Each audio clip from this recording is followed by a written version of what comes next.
Hi hello ഇന്ന് നമുക്ക് ഒരു ഐ ടു എന്ന് പറയുന്ന പോയം നോക്കാം. I too is a poem written by Langston huge.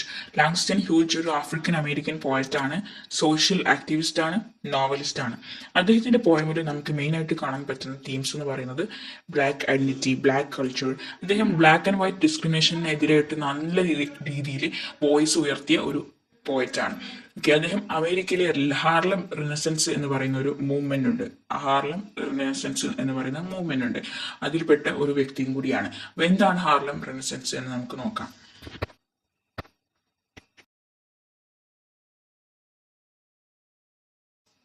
Harlem റിനസൻസ് ഒരു ആർട്ടിസ്റ്റിക് കൾച്ചറൽ മൂവ്മെന്റ് ആണ്. 1918 തൊട്ടാണ് സ്റ്റാർട്ട് ചെയ്യുന്നത്, 1937 അവസാനിക്കുന്നത്.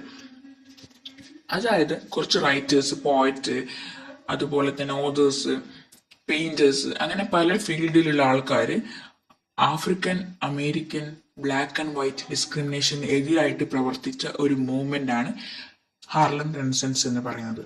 അവരെത്രത്തോളം ബ്ലാക്ക് ആൾക്കാർ എത്രത്തോളം അമേരിക്കയിൽ സഫർ ചെയ്തു, അതിനൊക്കെ പറ്റി അതിനെതിരായിട്ട് പ്രവർത്തിച്ച ഒരു മൂവ്മെന്റ് ആണ്. ഓക്കെ, ഇതിലെ മെയിൻ ഫീച്ചേഴ്സ് ആയിട്ട് നമുക്ക് കാണാൻ പറ്റുന്ന ഇവരെന്ത് ചെയ്തു, കുറേ വർക്ക്സ് പ്രൊഡ്യൂസ് ചെയ്തു. ഇതിന് ഡിസ്ക്രിമിനേഷനെതിരായിട്ട് ഭയങ്കര പ്രക്ഷോഭങ്ങളും കാര്യങ്ങളും നടത്തി. അതുപോലെ തന്നെ അവരുടെ കൾച്ചർ കാര്യങ്ങളൊക്കെ എന്ത് ചെയ്തു, സെലിബ്രേറ്റ് ചെയ്തു. ഇപ്പൊ ലാങ്സ്റ്റൺ ഹ്യൂജിനെ പറ്റി പറയുന്ന സമയത്ത് നമ്മൾ നിർബന്ധമായിട്ടും ഹാർലം റിനസൻസ് മെൻഷൻ ചെയ്യണം. ഓക്കെ, ഇനി നമുക്ക് പോയം ഡിസ്കസ് ചെയ്യാം. ഇതാണ് ഫസ്റ്റ് സ്റ്റാൻസ. ഇതിന് title I too sing America എന്നും പറയാറുണ്ട്. സോ ഫസ്റ്റ് സ്റ്റാൻസ നോക്കുകയാണെന്നുണ്ടെങ്കിൽ, I too sing America, I am the darker brother, they sent me to eat in the kitchen when company comes, but I laugh and eat well and brew strong. നമുക്കറിയാം അമേരിക്കയില് പണ്ടൊക്കെ white വീട്ടില് അവിടെ ചിലപ്പം black ആൾക്കാരെ, ആഫ്രിക്കൻസിനെ slave ആയിട്ട്, servants ആയിട്ടൊക്കെയാണ് അവിടെ വെക്കാറുള്ളത്. അവിടെ പണിയെടുക്കുന്ന ജോലിയായിരിക്കും അവർക്ക് ഉണ്ടാവുക. അപ്പൊ നമ്മുടെ പോയിന്റ് പറയാണ്, അതേ പോയിന്റ് ഓഫ് വ്യൂ ആണ് അവിടെ പണിയെടുക്കുന്ന ഒരു ജോലിക്കാരൻ അല്ലെങ്കിൽ സ്ലീവിന്റെ ഒരു പോയിന്റ് ഓഫ് വ്യൂ ആണ് നമ്മുടെ പോയം പോകുന്നത്. അതുകൊണ്ട് മെൻഷൻ ചെയ്യുന്നത് I am the darker brother. എന്നിട്ട് പറയാണ്,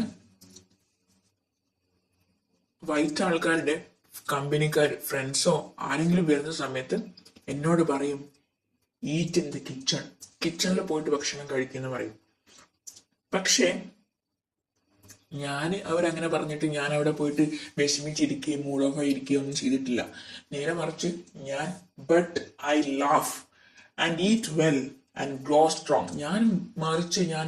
ഞാൻ ചിരിച്ചു, ഞാൻ നന്നായിട്ട് ഭക്ഷണം കഴിച്ചു, ഞാൻ എന്ത് ചെയ്തു, ഭയങ്കര സ്ട്രോങ് ആയി, അല്ലാതെ മൂലക്ക് വിഷമിച്ചിരുന്നില്ല. നെക്സ്റ്റ് പറയുന്നത്, tomorrow I will be at the table when company comes, nobody will dare say to me eat in the kitchen, then besides they will see how beautiful I am and be ashamed. I too am America. ഇങ്ങനെയാണ് നമ്മുടെ poem അവസാനിക്കുന്നത്.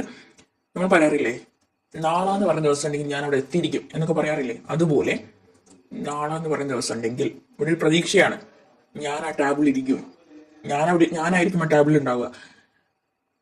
ഇനിയിപ്പോ ഫ്രണ്ട്സോ ആര് വന്നാലും എന്നോട് പറയില്ല കിച്ചണിൽ പോയിട്ട് ഭക്ഷണം കഴിക്കുന്നത്.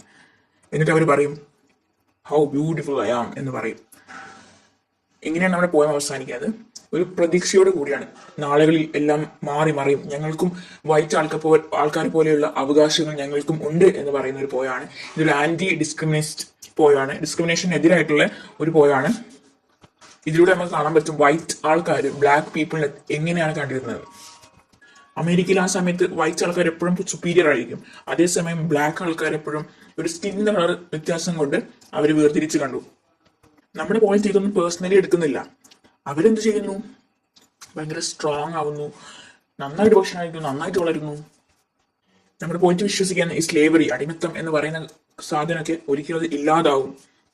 നമ്മുടെ പോയം അവസാനിക്കുന്ന ഒരു ഈക്വൽ റൈറ്റ് കിട്ടും എന്നുള്ള ഒരു പ്രതീക്ഷയോടെ കൂടിയാണ്. ഓക്കെ, അതാണ് നമ്മുടെ പോയം. ഒരു സിമ്പിൾ പോയാണ്, ഷോർട്ട് പോയാണ്. ഇതിൻ്റെ അകത്ത് black and white and discrimination, എങ്ങനെയാണ് ബ്ലാക്ക് പീപ്പിൾ അമേരിക്കയിൽ വൈറ്റ് ഡോമിനേറ്റഡ് ആയിട്ടുള്ള ഒരു വേൾഡ് ആയിട്ടുള്ള അമേരിക്കയിൽ അവർ സഫർ ചെയ്തത് എന്നുള്ള കാര്യമാണ് പറയുന്നത്. അതുപോലെ തന്നെ ഹാർലം റെനസൻസ് എന്ന് പറയുന്ന ഒരു മൂവ്മെന്റ് ഞാൻ ഓൾറെഡി പറഞ്ഞു നിങ്ങളോട്. അതിന്റെ എതിരായിട്ട് അതിലുള്ള ഒരു പോയാണ് ഇത്. അതായത് ബ്ലാക്ക് ആൾക്കാർ വൈറ്റ് ആൾക്കാർക്ക് എതിരായിട്ട് എഴുതിയൊരു പോയാണ്. അപ്പോൾ that's all about the poem I too written by Langston Hughes. നമുക്ക് സിമ്പിളായിട്ട് പഠിക്കാൻ പറ്റിയൊരു പോയാണ്, വെരി സിമ്പിൾ. പക്ഷെ നമ്മൾ ഈ ഡിസ്ക്രിമിനേഷൻ കാര്യങ്ങളൊക്കെ വെച്ചിട്ട് നമുക്ക് എക്സാമിന് എഴുതാൻ പറ്റും. അപ്പോൾ ഇതുപോലെ ഓരോ ചാപ്റ്റേഴ്സ് നിങ്ങൾക്ക് സിമ്പിളായിട്ട് കിട്ടാന്നുണ്ടെങ്കിൽ ചാനൽ സബ്സ്ക്രൈബ് ചെയ്യുക, കമൻറ്റ് ചെയ്യുക, ലൈക്ക് ചെയ്യുക, ഷെയർ ചെയ്യുക, നിങ്ങളുടെ ഫ്രണ്ട്സിനൊക്കെ ഷെയർ ചെയ്ത് കൊടുക്കുക. That's all about. Thank you for watching.